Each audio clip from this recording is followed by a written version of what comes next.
Hello everyone, good morning. आज आपण health corner fitness क्लबचा एक फंटास्टिक असा 6 दिवसाचा रिझल्ट आपण आपल्या समोर घेऊन येत आहोत.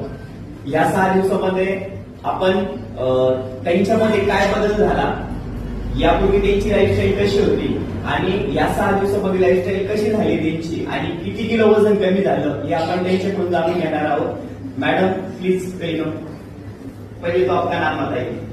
समीना शेख. कितने दिन हो गए फैमिली ज्वाइन कर रहे हैं? फैमिली ज्वाइन करके अभी तो मुझे ये लेके शेख लेके तो 6 दिन हुए, 6 से 7 दिन हुए. 6-7 दिन हो गए. 6 से 7 दिन हुए. ये 6 दिनों में आप में क्या बदलाव हुआ इधर आने के बाद में? बहुत ही बदलाव हुआ सर. पहले मुझे नींद एकदम 12-1-2 बजे तक मेरी देखती थी, मोबाइल देखती थी. इसके अलावा अभी जब से ज्वाइन किया है मैंने तब से मुझे रात में 9 बजे सोने की आदत होती है. मतलब मेरे को ऐसा लगता है